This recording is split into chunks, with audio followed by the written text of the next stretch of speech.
s'achève donc. Alors maintenant, nous allons passer à la restitution des ateliers. On vous précise simplement que ces 10 trophées eh bien, n'ont pas été attribués par hasard. Hein. C'est le secrétariat permanent qui a pioché sur l'ensemble des projets et qui a déterminé ces 10 projets qui vont remonter au niveau national, ce qui ne veut pas dire que ceux qui n'ont pas été récompensés aujourd'hui sont de moindre valeur, mais c'était un choix. Et de toute façon, l'ensemble, dans un bilan du plan régional santé-environnement 2, l'ensemble des projets sera récapitulé et représenté donc sur le site. Alors, la synthèse des ateliers par chacun des animateurs. Donc, ils sont là, Juliane et Sébastien. On commence par Juliane. Tu nous rappelles le titre de ton atelier. Alors, ouais, je ne sais pas si c'est... Tiens, voilà, c'est mieux comme ça. C'est mieux comme ça. Okay. Bonjour.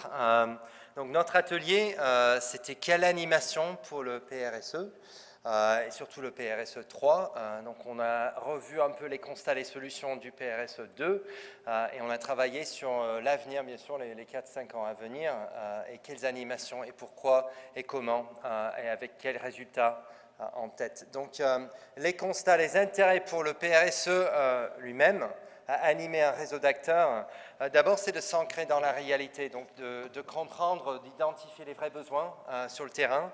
Si on n'est pas sur le terrain et dans la réalité, on n'a pas un feedback, on ne peut pas vérifier l'efficacité de ce qui se passe envers des gens qui le font et qui en bénéficient. Donc c'est très très important d'être dans la réalité. Et l'animation du réseau, ça nous permet de le faire. Après, la notion de la culture commune. Donc c'est à la fois pour moi de renforcer la marque. L'homme dans la rue, la personne lambda, de savoir ce que c'est, de reconnaître et le nom et la marque, la vision, la mission, les ambitions, les objectifs. C'est très très important d'animer les réseaux. Ça nous permet de renforcer la marque. Cette notion de brand qui est très très important.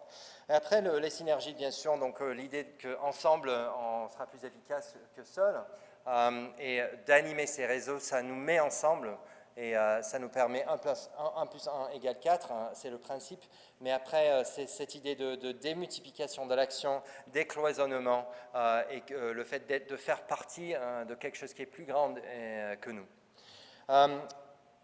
Deuxième question on a posé, c'est les types de bénéfices identifiés pour les porteurs de projets. Donc c'est plus pour le PRSE lui-même, maintenant c'est les porteurs de projets dont on parle. La constitution de réseau, cette idée de networking dans tous les sens et tous les bénéfices du networking qui sont multiples, on a listé que 3, mais je crois que ce sont des évidences. Après, aussi pour les porteurs de projets que pour le PRSE, de savoir qu'on appartient à un organisme qui est beaucoup plus large, plus grande que soi. C'est très très important. Au niveau humain, c'est de ne pas se sentir seul, ce qui est très très important, surtout face aux défis. Mais aussi de savoir qu'autour de nous, il y a des gens qui peuvent nous aider à orienter nos actions, à nous donner des conseils, on peut apprendre de l'historique qui existe. Et la troisième chose, c'était avoir une légitimité, une crédibilité. Cette notion de label, bien sûr, encore une fois de la marque, de savoir ce que c'est, et après accès au financement et compagnie. La deuxième partie de notre atelier, qui était quand même court, mais on a réussi à faire pas mal de choses, c'était les actions proposées. Donc la première action, c'est vraiment pour moi, elle n'est pas première dans la liste, mais c'est de consolider et capitaliser l'existant. Le PRSE 2 a été un grand succès. Les composants du PRSE 2 ont été des grands succès. Donc il faut consolider, il faut capitaliser sur ce qui existe et communiquer autour de ça et faire savoir. Donc pour moi, c'est la première. Après, cette notion d'ambassadeur, c'est une notion très forte qui est ressortie de notre atelier. La création d'ambassadeurs dans le monde, les gens du PRSE qui deviennent des ambassadeurs, avec un kit ambassadeur que vous allez voir dans les outils proposés, des gens qui deviennent des ambassadeurs, ça devient un réseau lui-même. C'est un réseau analogue, ce n'est pas un réseau numérique, c'est un réseau analogue et c'est très très puissant, donc ça agit au niveau humain. Donc de devenir ambassadeur, de créer des ambassadeurs. Après, les ambassadeurs, ils peuvent intégrer un aspect de communication autour des projets, de leurs projets, les projets autour d'eux. Et donc, encore une fois, les outils numériques, oui, d'accord, l'animation 3.0, très très important, mais aussi cette idée de réseau analogue envers des ambassadeurs. Mieux faire connaître des outils existants. On avait quelques remarques dans l'atelier, les gens qui disaient ce serait bien d'avoir X, Y ou Z. Ça existe. On les a déjà, mais ça ne se sait pas. Donc cette idée, non seulement de capitaliser, mais de faire savoir. Là, il y a des outils qui existent. La cartographie a été soulevée. Très très important de faire savoir qu'on a déjà des outils de cartographie, par exemple. Développer l'écofinancement, aussi quelque chose qui a été soulevé plusieurs fois dans les actions proposées. Il y a une longue liste, là c'est la plus longue des 4 listes qu'on vous a montré aujourd'hui, il y en a plusieurs. Après les outils proposés, c'est plus court, donc réseau 3.0, c'est évident. Il y a des réseaux analogues, mais les réseaux numériques, les outils du social marketing et les réseaux sociaux et tout ce qui tourne autour du 3.0 en ligne, très très important pour animer ces réseaux-là. Le kit ambassadeur pour les ambassadeurs, on a déjà parlé des cartographies qui existent, mais de faire en sorte que ce soit plus dynamique pour raconter une histoire, pour mettre en scène un peu mieux les activités et les projets qui existent. Merci. Thank you. Merci. Merci beaucoup, Julian. Il découvrait le PRSE à l'occasion de l'animation de cet atelier, donc vous pouvez en effet le féliciter de cette synthèse, tout comme Sébastien, à qui on va passer la parole pour l'atelier numéro 2. Oui, bonsoir. Donc, moi, j'ai eu la chance d'animer un atelier extrêmement participatif, très foisonnant, donc avec beaucoup d'idées qui ont été émises à la fois sur les constats et les solutions. Donc, je vais résumer les principaux points, pas tous, les principaux points qui ont été listés ensemble. Donc, on a travaillé en 2 étapes. D'abord, un travail commun sur les constats et ensuite sur les solutions. Sur les constats, d'abord, quels sont les acteurs clés d'une manière globale en matière de santé-environnement? Beaucoup d'acteurs ont mentionné les professionnels de santé et les experts scientifiques environnement, qui étaient essentiels dans la mise en œuvre d'un PRSE.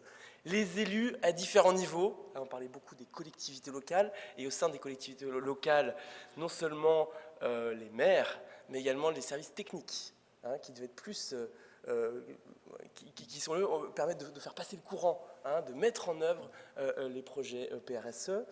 Les associations, et bien différencier différents types d'associations.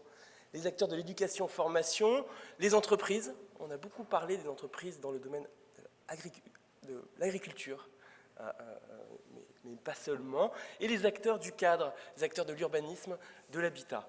Sur les grandes fonctions manquantes, un constat assez partagé et beaucoup de réponses sur la question de la mutualisation, la fédération, mettre ensemble. Ce qui n'est pas la même chose sur l'animation, qui est de créer des liens entre les différents univers, les différents types d'environnement d'un PRSE. Donc il y a différentes nuances dans l'animation et la fédération. La vulgarisation, ce matin, a été évoqué le faire savoir, et ça a été repris sous différentes formes. La question de la vulgarisation, mieux comprendre des sujets qui peuvent être pas forcément évidents pour le grand public, pour les entreprises, donc mieux vulgariser pour mieux impliquer. Ça, c'était un point clé aussi. La question du décloisonnement, des acteurs qui puissent aider, des fonctions de décloisonnement pour faire parler tous les différents univers, types d'acteurs autour d'un PRSE. Ça, c'est un des grands enjeux. Où sont justement les façons de décloisonner. Beaucoup de contributions sur les acteurs de la recherche à 2 niveaux. En amont, mieux comprendre le cadre de travail, et en aval, mieux mesurer. On a beaucoup parlé d'impact, de mesures pour mieux agir. Et puis enfin, inspecter, légiférer, était une autre demande fréquente. Next. Sur les solutions, donc 3 types d'acteurs cibles. Les élus, j'en ai parlé, le grand public. Alors, on a évoqué le fait qu'il y avait beaucoup de représentants d'associations d'environnement, mais il y avait besoin d'ouvrir plus sur des associations, notamment dans le domaine des usagers de la santé. Donc ça a été évoqué fortement. Les entreprises, bien sûr, également les représentants, aussi bien les patrons que les représentants des employés, hein, les syndicats. Et sur les moyens de les atteindre, on a évoqué le fait que la communication devait être plus ciblée. Pour être plus percutante, la communication devait être plus ciblée en termes de thématiques, s'appuyer aussi sur des relais identifiés par rapport aux grands enjeux, par rapport au type d'acteurs qu'on veut toucher. La question des incitations financières a été évoquée et approuvée par l'essentiel du groupe, sur notamment l'idée des bonus-malus. Hein, comment inciter ou punir autour d'actions du PRSE.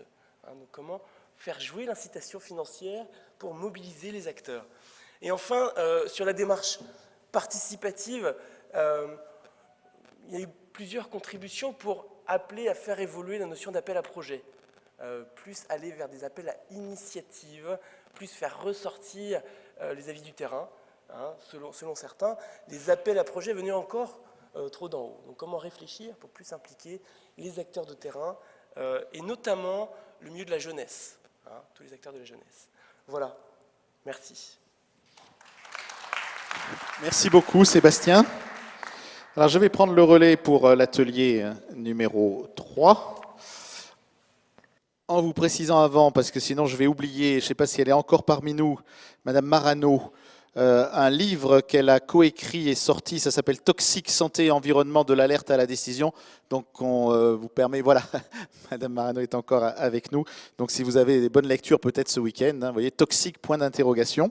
Et puis également notre message à la Société française de santé et environnement qui organise, je pense à Paris, son congrès 2015 du 23 au 25 novembre 2015. Donc, et le titre ce sera Changement climatique et santé, quels risques et quels remèdes.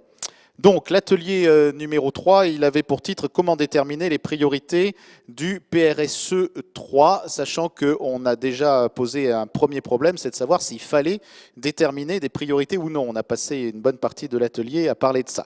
Alors, il y a un avantage à choisir des priorités. L'avantage, enfin, il y en a même plusieurs, c'est bien sûr de l'efficacité, de l'efficience, de la rationalisation. On a, puisque c'est un des grands problèmes, ça a été évoqué par les deux rapporteurs précédents, un petit peu moins de difficultés de communication ou de visibilité quand on choisit des priorités.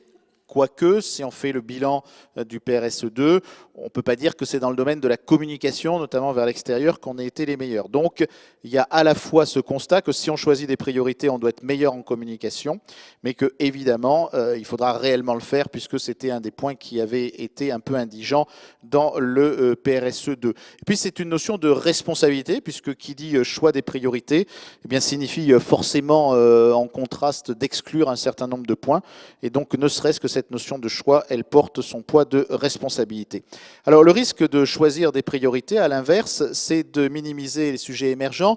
Quelqu'un dans notre atelier a rappelé que cette fois-ci on partait pour 4 ans, qu'il n'était pas impossible que des problèmes émergents en santé et en environnement soient assez peu connus aujourd'hui et qu'ils se révèlent très prégnants pendant donc le PRSE numéro 3 et que ce serait peut-être un petit peu ennuyeux de ne pas avoir mis ces projets en priorité et puis de les découvrir au milieu du PRSE. Donc, ça peut être un avantage de ne pas choisir des priorités par rapport aux sujets émergents. Et puis, il y a une notion d'exclusion territoriale, voire de frustration.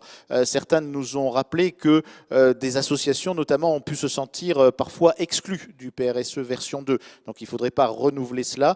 Et donc, il y a une notion aussi qui s'attache à la fois à certains acteurs et puis à des territoires qui n'ont peut-être pas été fortement valorisés dans la mouture précédente.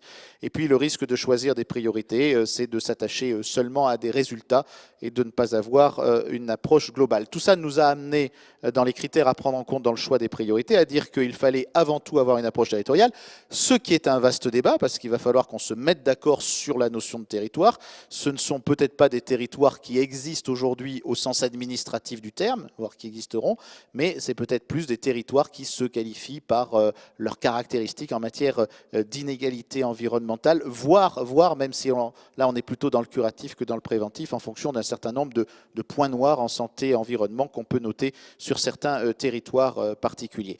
Alors cette approche par inégalité environnementale peut être une solution, et puis évidemment on a profité du fait qu'on avait travaillé toute la journée avec le Conseil régional des jeunes pour dire qu'il faudrait interpeller et consulter ces jeunes citoyens qui d'ailleurs ont largement participé à tous les travaux des ateliers.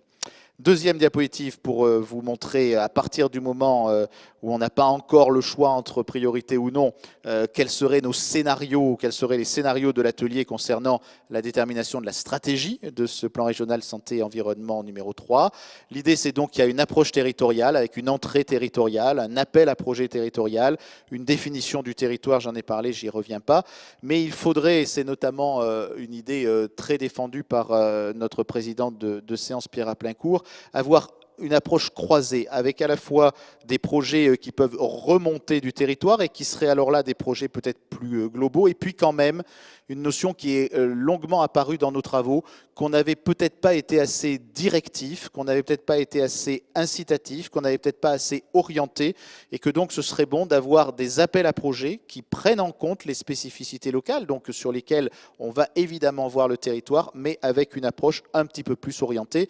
L'idéal étant évidemment de croiser ces deux approches, d'être à la fois dans le descendant et dans le montant, et d'avoir donc un quadrillage peut-être un peu plus fin que celui qu'on a eu sur le PRSE version 2. Voilà ce qu'on peut dire donc sur ce troisième atelier.